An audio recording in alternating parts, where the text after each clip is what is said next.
మెల్లగా తెల్లారిందో ఎలా వెలుతురే తెచ్చేసిందో ఇలా పోసి నవ్వులతో మెరిసే పసిపాపల్లా చేదతో బావులలో గలగల చెరువులో బాతుల ఈతల కళ చేదుగా ఉన్న వేపను నమిలే వేళ. మేము భద్రాచలం నుండి పాపికొండలు టూర్ వెళ్ళాము.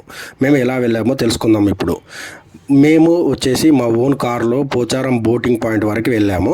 మనకి పోచారం బోటింగ్ పాయింట్ నుండి పాపికొండలు టికెట్ వచ్చేసి 950 ఫర్ అడల్ట్స్, 750 ఫర్ కిడ్స్ ఉంటుంది. అదే భద్రాచలం నుండి వాళ్ళ ట్రావెల్లో వెళ్ళాలి అనుకుంటే 1250 for adults, 1050 for kids ticket price ఉంటుంది. మేము వచ్చేసి మా ఓన్ ట్రావెల్ చూజ్ చేసుకున్నాము. మేము ఆ రోడ్ డ్రైవ్ని ఎంజాయ్ చేస్తూ వెళ్ళాము.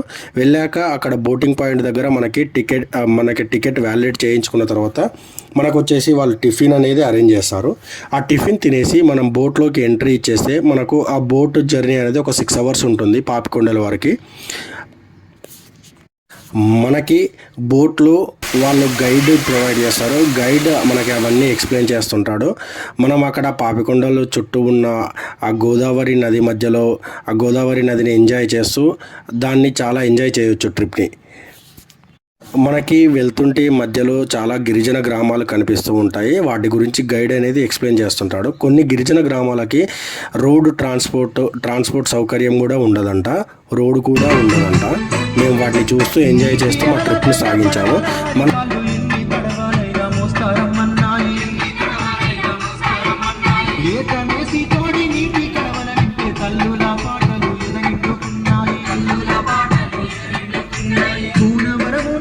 బోట్ అనేది మనకి స్టార్ట్ అయిన తర్వాత పేరంటాలపల్లి వరకు చేరుకుంటుంది. పేరంటాలపల్లిలో ఒక శివుడి ఆలయం ఉంటుంది. ఆ శివుడి ఆలయం చూసుకొని అక్కడ ఒక వాటర్ ఫాల్ ఉంటుంది. అది చూసుకొని అక్కడ నుండి పాపికొండలు వరకు వెళ్ళి పాపికొండల దగ్గర రిటర్న్ స్టార్ట్ అయిపోయి మళ్ళీ రిటర్న్ పోచారం బోటింగ్ పాయింట్కి వస్తుంది.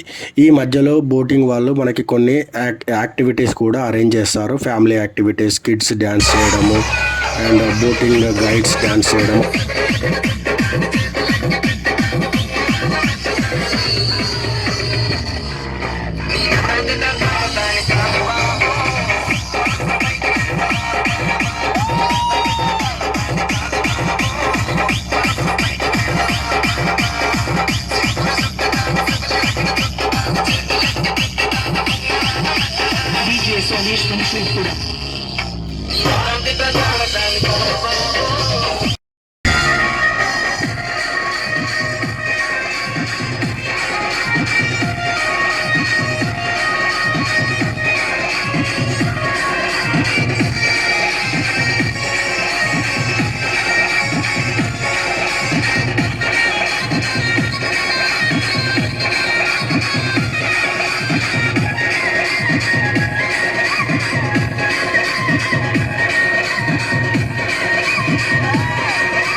చాలా బాగా ఎంజాయ్ చేశాము.